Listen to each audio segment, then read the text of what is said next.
Okay, so this is Alex with Blind Car Garage. I got an interesting one today. Now, this works for basically every Rolls-Royce that has its crew built from, what is it, 70 through 90.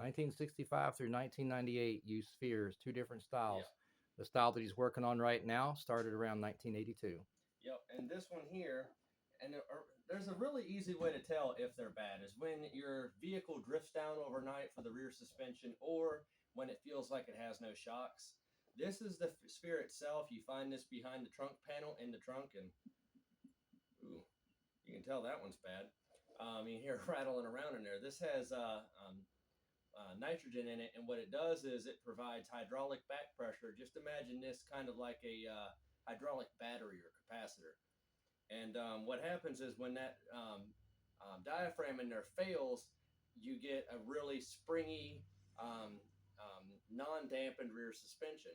So you take these off, and I'm going to warn you, these are behind the rear trunk panel on the struts themselves. They're mounted up in there like this. They're a little difficult to get to. But for some reason, every single Rolls Royce we've taken these off of so far, and it's like, what, three, four? Approximately three. Yeah, there's always one that's seized. It's never the same one. But oil filter wrenches will not work on those in particular because it's that tightly frozen, and that's what these are. These are Nipex in particular, but they are big enough to actually get a good bite on it.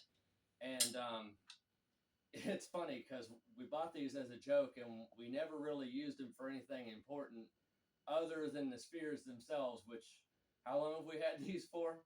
About 10 years. Yeah, about a decade. So that's a good way to get it off. And remember, these spheres in particular, this style is not rebuildable. However, the older style can be rebuilt, but I do not suggest pulling them apart. If you do that, you will seriously regret it. They are very dangerous. Now, pulling this style off and the old style off of the vehicle itself, that's one thing.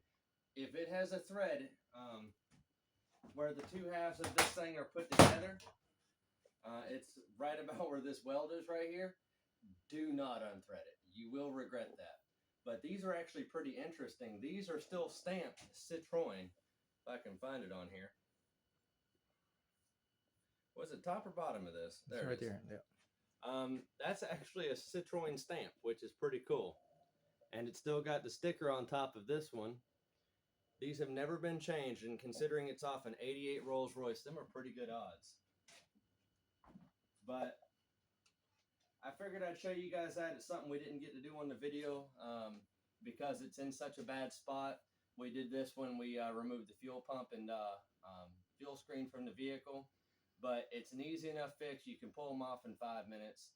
Getting the rear trunk panel out of the way is the most tedious part. It's like 8 screws. It ain't terrible.